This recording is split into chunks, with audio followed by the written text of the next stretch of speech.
We build wealth by creating it, not redistributing it. We invent and innovate from our own individual minds, not a committee.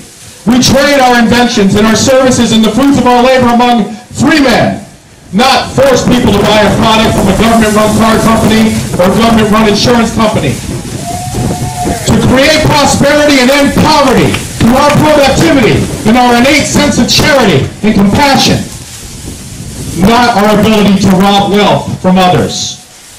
You see, our founders knew that if we were free men and our government was limited by those who created it, our potential was limitless.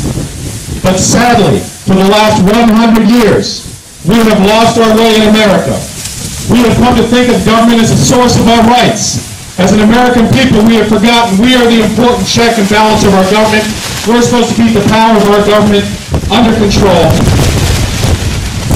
We have forgotten that the government will go out of control if we don't control it. We must control it through election of leaders that believe in the principles of our founders, and that government is limited.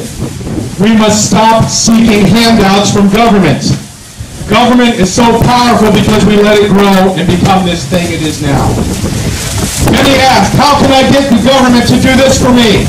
Instead of how can we do it ourselves? Many assume we'll have secure retirement because we give a part of our paycheck to a social security system and assume they'll never spend it on anything else. We trust that when we become sick, the government will take money from our paycheck every week and save it for us, never thinking they would create a Medicare Ponzi scheme that would run out of money. There's a reason that the first three letters of Congress are con, because they conned us when they created Medicare in 1965. We tolerate a system that would regulate speech, that will be used to create propaganda machines that will only suppress free speech. We think they know best how to decide who gets a home loan and then watch as the housing market collapses. Amen. We trust politicians who tell us we can spend ourselves into prosperity even as the power of our currency is degraded by an out-of-control and unaccountable Federal Reserve and the government constantly bailing out their corporate cronies. Remember what Vladimir Lenin said, the best way to destroy the capitalist system is to debauch the currency, and the best way to crush the bourgeois is to grind them between the millstones of inflation and taxation, and that is happening every day in our government now.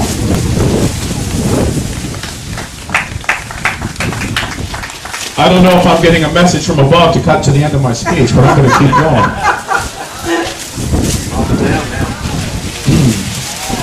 In short, we forgot that government must exist by the consent of the government. Well, I withdraw my consent from what our government is doing now. Amen.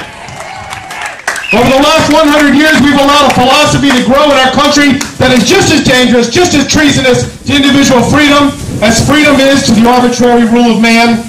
This philosophy is called collectivism. This philosophy asserts that there are no individual rights, that rights come from the state, that we invest our trust in an arrogant elite and our wealth as well, that we will somehow, this elite crowd will somehow overcome the natural greed in every man, and through their collectivist vision do the right thing with that power and the product of our work. It is this philosophy of collectivism and danger posed by freedom to collectivism that led Lenin to say rightly, while the state exists, there could be no freedom. When there is freedom, there will be no state. Lenin knew this, and that's why he suppressed freedom at all costs. This philosophy of collectivism has failed every time, everywhere in history that has ever been tried. Every time it has been overthrown only by bloody revolution. Collectivism cannot be allowed to succeed here. The collectivists have taken control of our governments and our institutions and our special interests, and they must not be allowed to establish a beachhead in our free America anymore.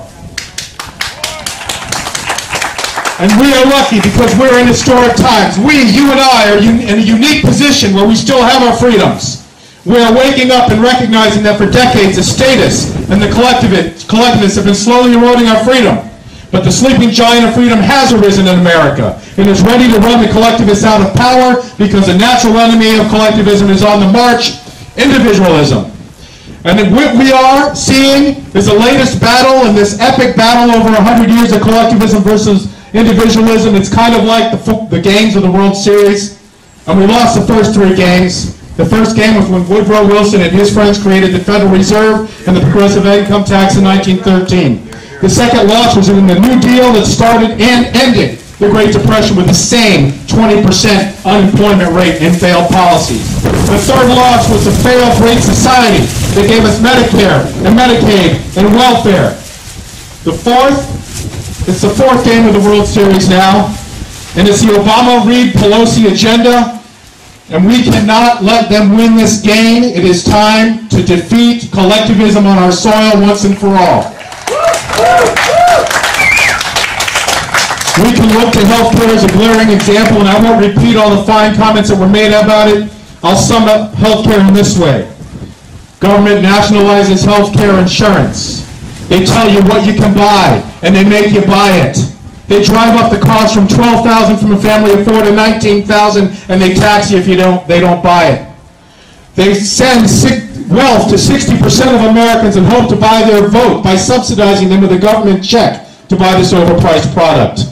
They create a government rationing scheme that will control how the money is spent, and they force doctors to become rationing agents of the state.